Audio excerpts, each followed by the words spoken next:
Dikisahkan, ada seorang pemuda Madinah yang pekerjaannya sebagai penggali kubur.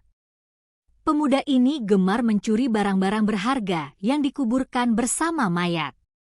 Tindakan ini dilakukan ketika keluarga jenazah meninggalkan kuburan. Dia gali kuburan itu kembali untuk mengambil barang-barang berharga yang ikut dikuburkan bersama mayat. Dia akan mengambil kain kafan mayat jika kain itu dianggap berharga. Sebelumnya like, share, and subscribe ya. Pada suatu hari, dia menggali kubur jenazah seorang gadis nan cantik jelita. Begitu suasana sepi, ia menggali kembali kuburan gadis itu. Ia ambil kain kafannya. Matanya nanar melihat indahnya tubuh sang gadis. Ia pun melampiaskan syahwatnya kepada mayat tersebut. Usai menggauli mayat itu, pemuda ini sangat gelisah. Ia merasa dikejar-kejar dosa. Ia pun datang ke Masjid Rasulullah di Madinah. Di sana ia ketemu Umar bin Khattab. Setelah mengucapkan salam kepada Umar, ia bertanya dengan cemas dan hati-hati. "Apa pendapat Anda jika ada seseorang yang berzina?" Tanya pemuda itu. "Jika dia sudah menikah, ia dihukum rajam sampai mati. Jika ia belum pernah menikah, maka akan dicambuk 100 kali dan diusir dari kampung selama 1 tahun, jawab Umar tegas. "Lalu, bagaimana jika seseorang itu menzinai mayat dan ia belum menikah?" Tanya pemuda itu sejurus kemudian Umar terdiam. Bulu kuduknya berdiri mendengar pertanyaan pemuda tersebut. Sungguh keterlaluan, saya tidak bisa membayangkan sebesar apa dosanya. Siapa gerangan orang yang melakukan perbuatan keji seperti itu? Tanya Umar gusar. "Saya sendiri wahai Umar." "Apakah Allah masih mau mengampuni perbuatanku?" Sang pemuda mulai bimbang. Umar terdiam. Ia masuk ke dalam masjid dan ia menangis. Rasulullah yang berada di masjid heran melihat kondisi Umar yang demikian itu. Setelah mengucap salam, Rasulullah Shallallahu Alaihi Wasallam bertanya kepada Umar apa yang membuat dirinya bersedih seperti itu. "Di luar saya menjumpai seorang pemuda yang membuat bulu kuduk saya berdiri, dan ia ingin bertobat dari dosanya," jawab Umar. Rasulullah memerintahkan Umar bin Khattab untuk mengajak masuk pemuda tadi. Sang pemuda menangis terseduh-seduh sehingga membuat Rasulullah penasaran. "Mengapa engkau menangis wahai anak muda?" Tanya Rasul. "Aku terlalu banyak dosa. Aku takut jika Allah akan marah kepadaku ya, Rasul," jawab pemuda itu. "Apakah engkau telah menyekutukan Allah dengan sesuatu atau engkau membunuh orang yang tidak bersalah?" Tanya Rasulullah. "Tidak, ya Rasul.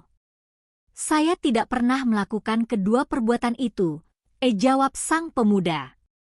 Rasulullah Shallallahu Alaihi Wasallam berusaha menghibur anak muda itu.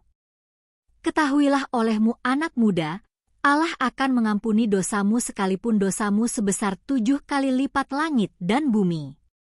"Apakah dosamu sebesar Ummul Kursi?" Tanya Rasulullah. "Lebih besar dari itu ya Rasul," jawab pemuda itu. "Apakah sebesar Arsy?" Tanya Rasulullah penasaran.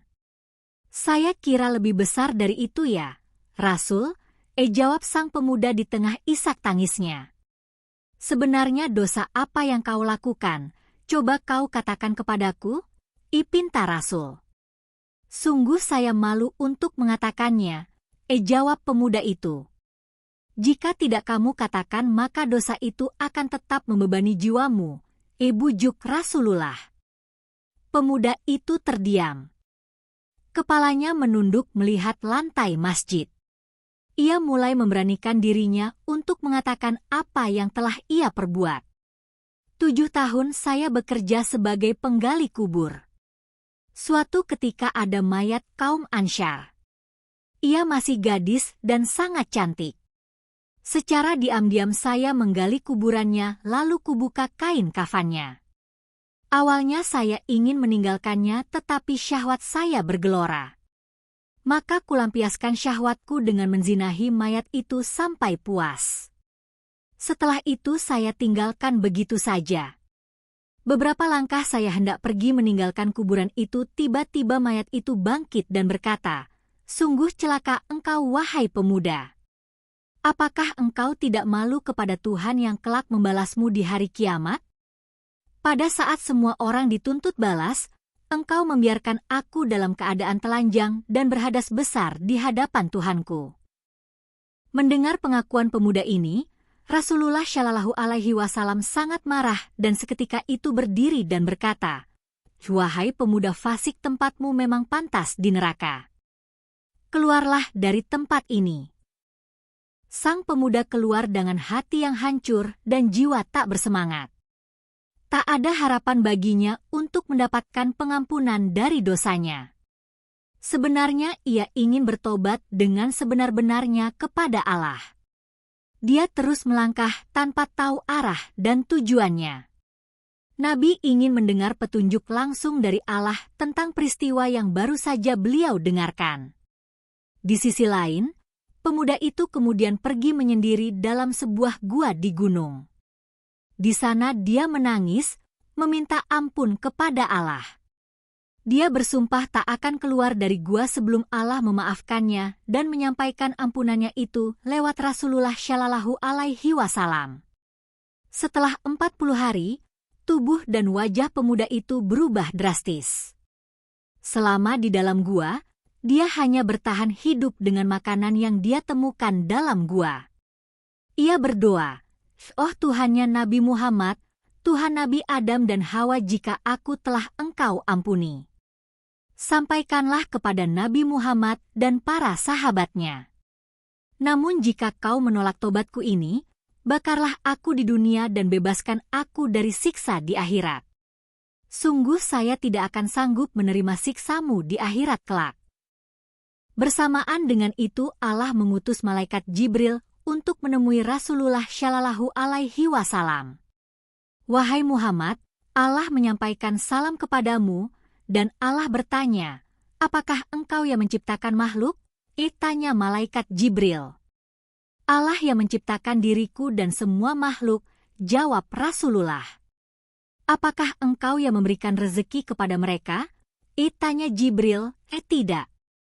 Hanya Allah yang mampu memberikan rezeki kepada makhluknya. Jawab Rasulullah. "Apakah engkau yang menerima tobat mereka atau engkau yang menghukum mereka atas dosa-dosa mereka?" Tanya malaikat Jibril. "Maha suci Allah yang maha memberi pengampunan." Jawab Rasulullah. "Wahai Muhammad, Allah berfirman, maafkanlah hambaku, karena aku telah mengampuninya. Dan juga, orang-orang yang apabila mengerjakan perbuatan keji atau menganiaya diri sendiri, mereka ingat akan Allah, lalu memohon ampun terhadap dosa-dosa mereka, dan siapa lagi yang dapat mengampuni dosa selain daripada Allah? Dan mereka tidak meneruskan perbuatan kejinya itu, sedang mereka mengetahui." Quran Surat Ali Imran ayat 135. Rasulullah Shallallahu Alaihi Wasallam memanggil pemuda tersebut dan memberitahukan bahwa Allah telah mengampuni dosanya dan menerima tobatnya. Tak lama kemudian pemuda ini meninggal dunia. Makasih subscribe-nya.